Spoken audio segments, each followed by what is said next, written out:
My girlfriend said, "Leave if you want. You'll be back begging within a month." After humiliating me in front of her friends, I replied, "Start counting." Then I moved to another city for my dream job and tripled my salary. A few weeks later, she called me. Hey viewers, before we move on to the video, please make sure to subscribe to the channel and hit the like button if you want to see more stories like this. Thanks. Looking back, I ignored so many red flags. I could have opened a flag store. Vanessa had been chipping away at me for months, and I'd been too stupid or maybe too hopeful to see it for what it was. Little comments here, dismissive gestures there, each one small enough that calling it out felt like overreacting, but they added up. Like the time her company threw a happy hour and she invited me to meet her work friends. I showed up ready to make a good impression. Her friends were already there.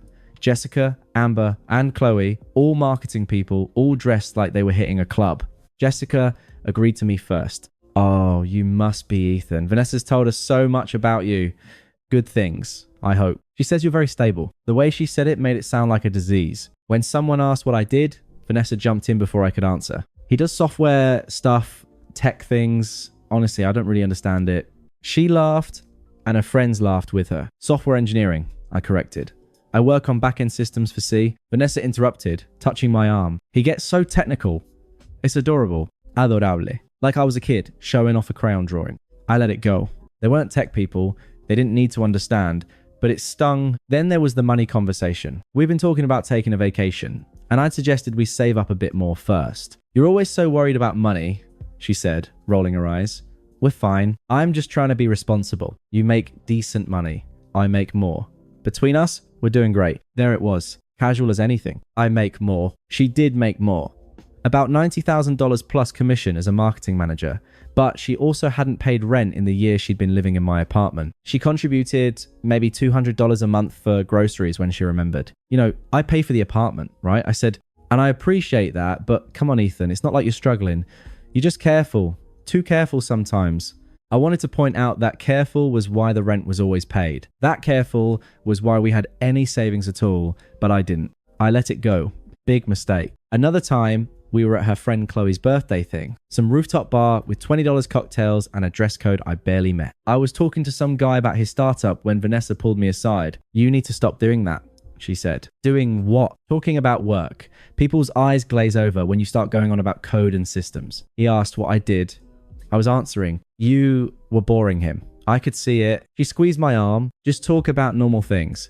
Sports, travel, not work. You talk about work constantly. That's different. Marketing is interesting. People get it." She kissed my cheek. "I'm just trying to help you make a good impression." So I spent the rest of the night talking about sports I didn't follow and trips I couldn't afford because I was paying rent for an apartment I basically lived in alone. All of this was building to something, but I didn't see it. Or maybe I did, and I just didn't want to believe it. Then I got the job offer. It came in an email that changed everything. A tech company in Austin, senior software engineer, $185,000 base salary. I was making $68,000 at the time. This wasn't just a raise. It was a completely different life. I told Vanessa that night over dinner, I got a job offer. Senior engineer role in Austin. She barely looked up from her phone. "Austin, like Texas?" "Yeah. Incredible opportunity. The salary alone is triple what I make now." She laughed. "You're not seriously considering moving to Texas?" "I am. It's the kind of role I've been wanting for years." "Ethan, be serious. My job is here. My friends are here. We have a life. You can't just uproot everything for more money." "It's not just more money. Your job is fine," she said, picking up her phone again. "You're just having one of your moments. You'll feel different tomorrow." I didn't feel different the next day or the day after that, but I also didn't push it. I had 2 weeks to decide. I figured we'd talk more about it. We didn't. And then came the dinner party. Vanessa had asked me to cook. She always did when her friends came over because, as she put it, "You're actually good at it, and I'm not." I spent 2 hours making salmon with roasted vegetables and homemade pasta while she got ready. Makeup, hair, changing outfits 3 times. Her friends showed up right on time. Jessica, Amber, and Chloe dressed like they were going to a photo shoot. "Ethan's playing chef tonight," Jessica announced like it was hilarious. "Yeah, he's useful for that," Vanessa said, laughing. I brought out the food. They barely acknowledged it. Dinner started fine. They talked about work, about influencer drama, about some Miami trip they were planning. I ate and listened, trying to find a way into the conversation. Then Amber turned to Vanessa. "So, did you close that luxury car deal?" "Not yet, but I'm in final negotiations. It's a $200,000 contract." "That's insane. You're killing it." Chloe looked at me. "What about you, Ethan?" Still doing the computer thing? Software engineering? Yeah, actually, I just got offered a senior position. Vanessa cut me off. He's thinking about moving to Texas for it. She laughed, like that's actually going to happen. The table went quiet. Amber raised her eyebrows. Wait, you'd move for a job? What about Vanessa? It's a really good opportunity, I said. Triple my current salary. Jessica leaned forward. Triple? What do you make now? Like 50,000? Chloe actually laughed. Oh, honey, that's cute. Vanessa, didn't you say you make like $90,000 plus commission? Yeah, Vanessa was smiling now. So yeah, I make more than him, which is why this whole Texas thing is ridiculous. I'm kind of the breadwinner here. The words hit like a punch to the gut. You don't pay rent, I said. The table went dead silent. Vanessa's smile vanished. Excuse me, you haven't paid rent in a year? I cover the apartment, utilities, groceries. You contribute maybe $200 a month. Her face went red. Oh my God. Are you seriously doing this in front of my friends? This is pathetic. I'm just stating facts. No, you're being petty because you're embarrassed. She turned to her friends, laughing nervously. Can you believe this? Amber shifted uncomfortably. Maybe we should. No. Vanessa snapped. Let's talk about it. Ethan, if you're so unhappy, then leave. Go to Texas. Take your little job offer and see how far you get without me. Without you? Yeah. You think you're hot because one company made you an offer? Please, you're boring, Ethan. You spend your weekends playing video games and writing code. I'm the one with the social life, the connections, the actual career trajectory. Without me, you're just some guy who sits in front of a computer all day. Jessica looked at her plate. Vanessa, I don't think. No, let me finish. She was on a roll now, voice getting louder. He's been moping about this offer for weeks like it's some huge dilemma. Here's the reality. You won't take it. You're too scared. You'll stay here. Keep your safe little job and keep cooking my dinners because that's who you are. You need me to be interesting. I put down my fork. My hands were shaking, but my voice was steady. So, you think I need you? I know you do. She leaned back, crossing her arms. And honestly, leave if you want.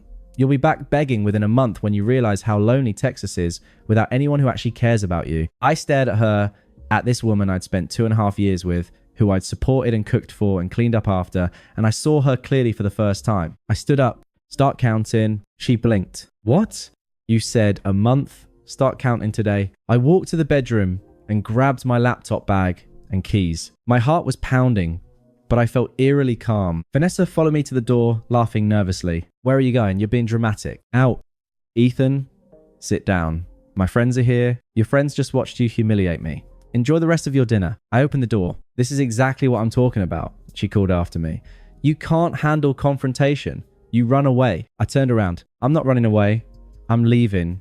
There's a difference. I walked out and closed the door behind me. I drove to a hotel, checked in, sat on the bed for 20 minutes, staring at nothing. Then I opened my laptop and replied to the Austin offer. I accept. When can I start? Response came 15 minutes later. 2 weeks work for you?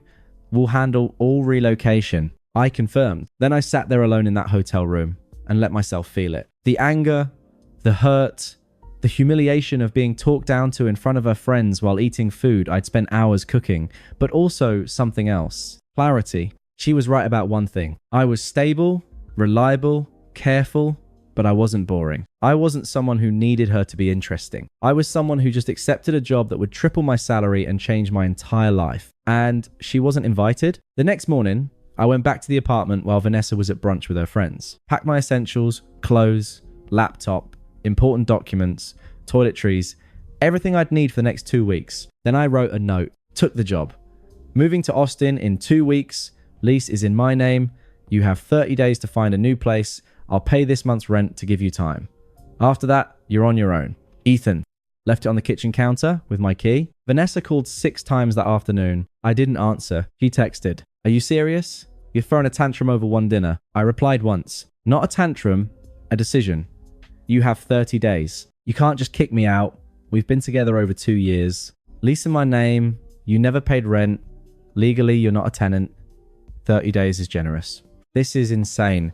My friends think you've lost your mind. I blocked her number. She called from Jessica's phone. Blocked that too. She showed up at my office. Security called up. "There's a Vanessa here to see you. Tell her I'm in a meeting." She says it's urgent. Tell her to leave or I'll file for harassment. She left. The next 2 weeks blurred together. I gave notice at my current job. My boss was disappointed but understanding. My team threw me a goodbye lunch. Turns out they actually liked me, respected me, thought I was good at what I did. Funny how I'd forgotten what that felt like. I hired movers and made arrangements for Austin. The company set me up with a relocation specialist who found me a great apartment downtown. Modern, clean, walking distance to the office. Vanessa tried everything. Texts from different numbers, emails. She got her mum to call.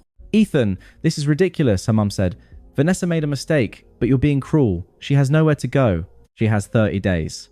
That's more than most people get. You're going to regret this when you're alone in Texas. Maybe, but I'll be making $185,000 a year while I regret it. I hung up. The day before I left, Vanessa showed up at the apartment while I was loading the moving truck. You're really doing this, she said. She looked terrible. No makeup, eyes red, hair pulled back. Over what I said at dinner? You're that petty. Petty is humiliating your boyfriend in front of your friends while he cooks you dinner. This is just consequences. I didn't mean it. I was drunk and showing off. I know, that makes it worse. What does that even mean? It means that's what you really think of me. You just usually have the sense not to say it out loud. She started crying. Please, we can fix this. I'll apologize to everyone. I don't care what you tell them. Then, what do you want? Nothing from you. I want nothing. I got in my car. She stood there crying in the parking lot as I pulled away. I didn't look back. Austin was everything I needed it to be. The apartment was perfect, modern, clean, mine. No one else's clothes in the closet. No one else's mess. Just my space. The job was incredible. Smart team, collaborative environment, exciting work. My first week, my manager pulled me aside. Just want to say, we're really glad to have you. Your interview was one of the strongest we've had. I almost didn't know how to respond. It had been so long since someone had said something like that. My first paycheck hit $7,000, $150 after taxes and benefits.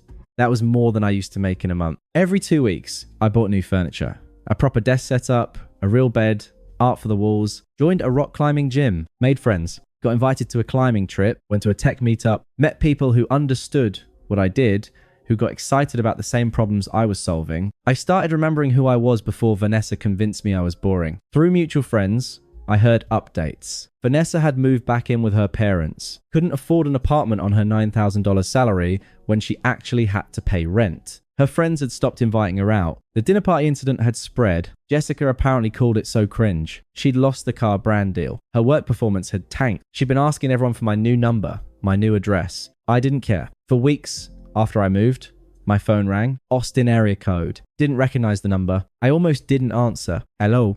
Ethan. Oh my God, you answered. My stomach dropped. Vanessa, how did you get this number? I'm in Austin. I flew down. I needed to see you. How did you get my address? Mark gave it to me. Please. I'm downstairs. Can I come up? Mark? I'd deal with him later. No. Please. I flew all the way here. I went down to the lobby. She was sitting in a chair looking rough. Tired. Not her usual polished self. Nice building, she said when she saw me. What are you doing here, Vanessa? I needed to apologize. That dinner was a mistake. I was drunk and insecure, and I took it out on you. I didn't mean any of it. You said I was boring, that I need you to be interesting, that I'd be back begging. I was wrong. Look at you. New city, new job, new place. You're thriving, and I miss you. I miss us. I could get a job here. We could start fresh. I stared at her.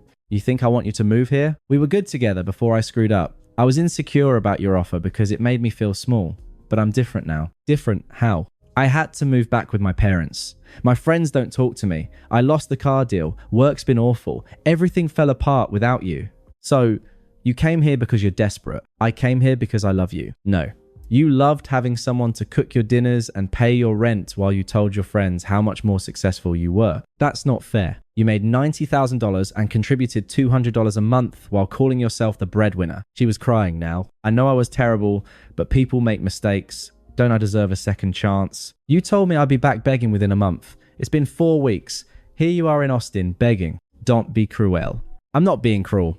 I'm being honest. You wanted me to stay small so you could feel big. Now I'm actually successful and you can't handle it. That's not true. You wanted me to be successful, but not more successful than you. That's why you hated the offer. Please, she whispered. Just give me another chance. No. Just like that. Just like that. I flew all the way here. I looked at her and felt nothing. You said I'd be lonely in Texas without anyone who cares. Turns out I made friends. Got invited to a climbing trip. My team actually respects what I do. I'm not lonely at all. Are you seeing someone? That's none of your business. Her face twisted. So, you just moved on? Replace me that fast. I didn't replace you. I upgraded my entire life. You were part of the old version. I turned toward the elevator. You'll regret this, she called. I flew all the way here. I looked back one last time. Start counting. The elevator doors closed. 2 months later, I got a LinkedIn message. Vanessa Morrison, saw your promotion to lead engineer. Congrats. You were right about everything. I hope you're happy. I read it once, didn't respond. Closed, LinkedIn. My phone buzzed. Text from my climbing buddy. Still on for the meetup tonight? Yeah, I'll be there. I grabbed my keys and headed out into the Austin sun. Never thought about her again. Thanks for watching. Make sure to subscribe to the channel and hit the like button. What do you think about this story?